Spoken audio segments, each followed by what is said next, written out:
Hi, I'm Wes Allen with DM Tales, and I've got a really scratchy voice, but I really want to do this review. This is my look at Dark Places and Demogorgons. Let's roll it.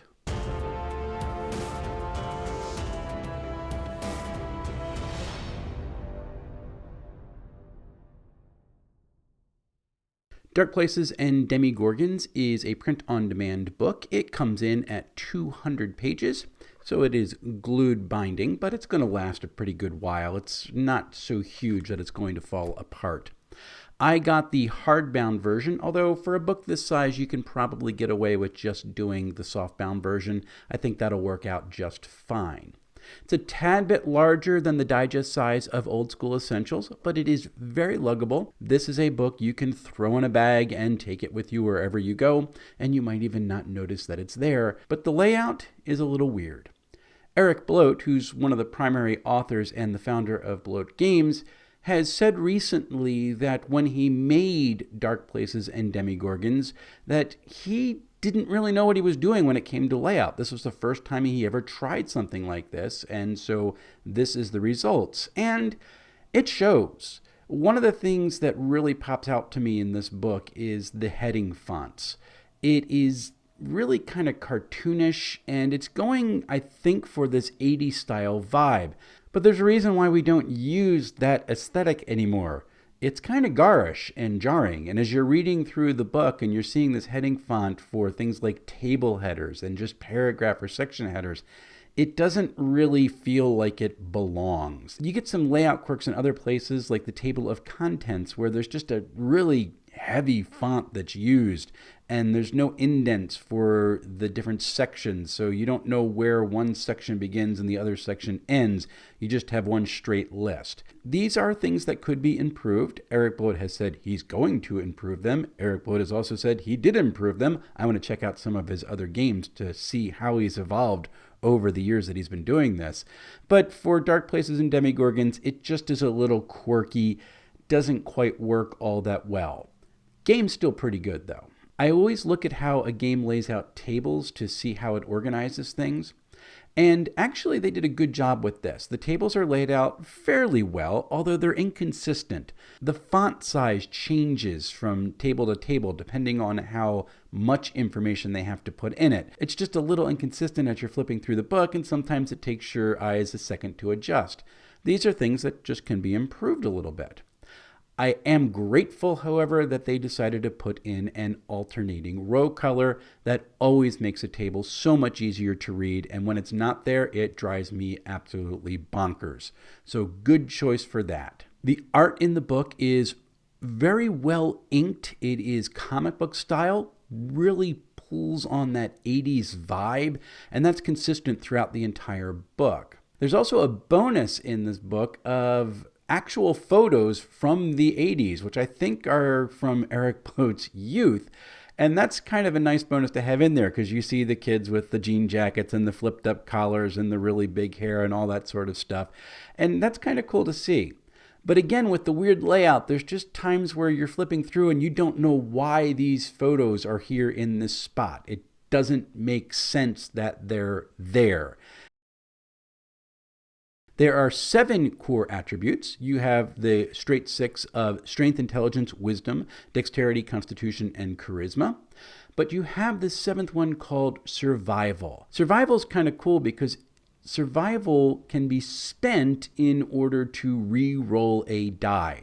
This is a type of thing I'm seeing more and more in games, and I kind of like it. Survival becomes a resource that you have to manage. You don't want to get rid of it all at once because you might need it later on. Really a nice feature. Just like with basic Dungeons and Dragons, scores range from 3 to 18, and the bonuses also follow the BX model. 13 to 15 is +1, 16 to 17 is +2, and an 18 is a +3, and similar when you go to the negative numbers as well. Works very good. 9 to 12 is your average. Each character starts with the same hit dice. You have a d6, you add your constitution modifier to it, positive or negative, and this is not going to punish you and give you this grueling timeline to recover lost hit points.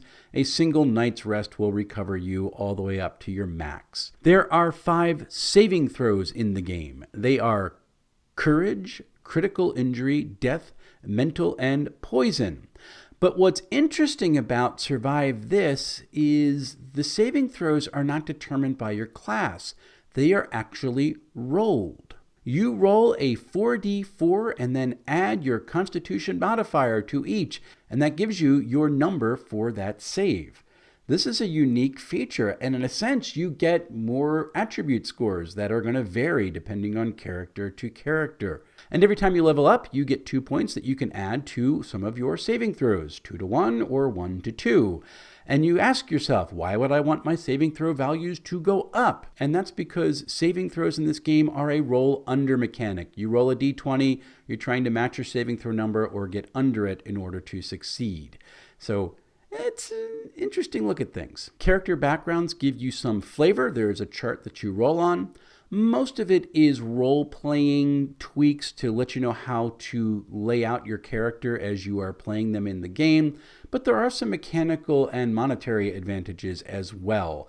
It's a nice mix of really good stuff, some not so great stuff, and some awful stuff. It's going to make every character feel unique, which I appreciate. There are 5 class groupings in the game. They are all based off of 80s tropes.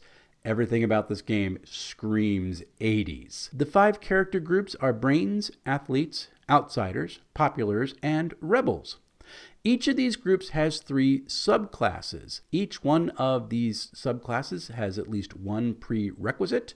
They come with first level starting stats that will give you modifiers to ability scores or skills, and they also have their own level advancement chart. Finally, each one of the subclasses has a list of starting equipment. This is for things like computers, a car, or access to a car if they're old enough to drive, and their starting money for buying things like equipment. Very simple, very fast, and it works very well. There is also an optional character class group called the Scion. These each have supernatural abilities based on different 80s tropes. This is basically how you get 11 from Stranger Things into the game. They do have psionic abilities, so you might be worried that they are going to be overpowered inside the world of Dark Places and Demogorgons, but they're toned down a lot. Every time a character who plays a Scion class wants to activate their powers, they have to roll on the activation table. And there are some interesting things on this table, from really cool stuff to really awful stuff to medium things. You can lose hit points, you can fizzle out and lose ability score numbers, you can overpower it and just blow something away. So there's this feel of randomness inside the Scion class, which is really cool. But that randomness is going to give players pause. Do I want to try to activate my powers here? Because if I fizzle out, we might be in a much worse predicament than we already are. I love this aspect of the character class, and it fits the setting perfectly. Really well done with the Scion classes. There is alignment in this game, good, neutral, and evil, and while I actually like that better than the lull, neutrality, and chaos that the older school games use, mostly because every time they've tried to explain it inside a text, it still uses the language of good and evil, so why are you trying to make these non-moral based alignments? But the good, neutral, evil alignment structure doesn't seem to fit in this game.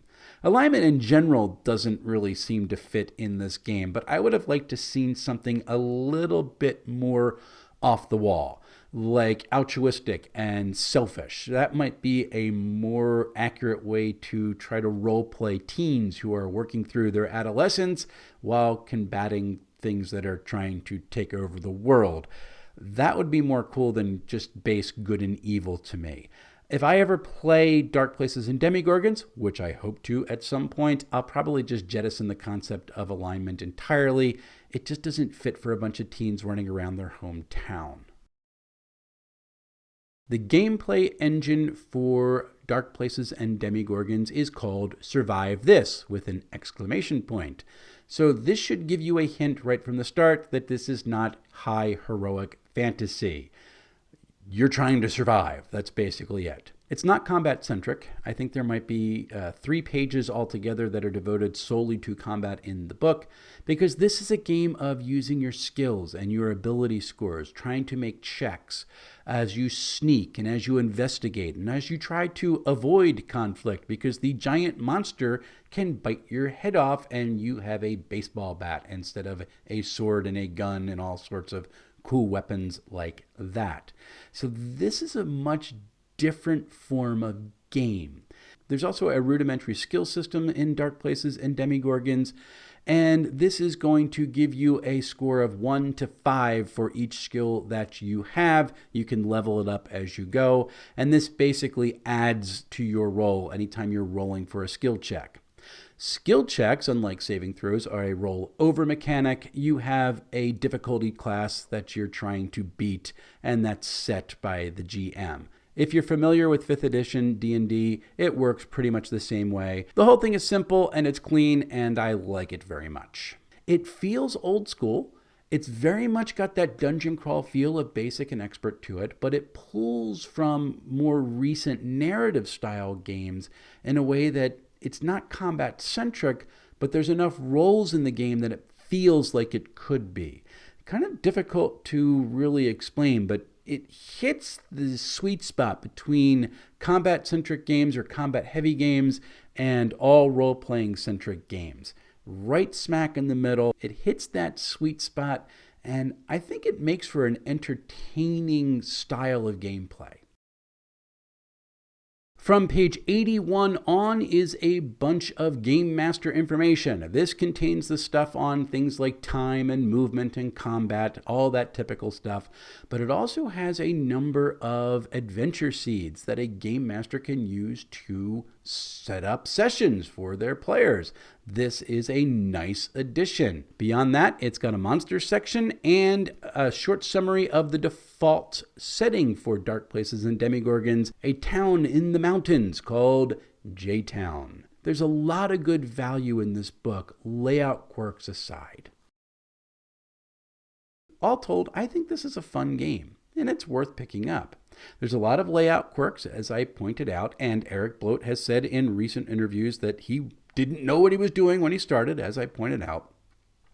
And there is a new version coming out. As I record this, there are 3 days left in a Kickstarter for Dark Places and Demogorgons, which uses the old school Essentials engine, essentially taking on fully the basic and expert version of Dungeons & Dragons and applying it to this new setting. It's going to be really interesting. They've promised to deal with a lot of the layout quirks of the old version, but I think it's still worth picking up to survive this version of the game because there's enough unique in it that I want to keep that flavor. If you want to pick up the current edition of the game for yourself, it is available on DriveThruRPG. You can get it as a PDF only for $5.59. That's an interesting price. Or you can go all the way up to the hardcover book combination with the PDF for $21.74. A softbound version of the book and PDF is going to cost you $14.74. That is not a lot of money for some really good value.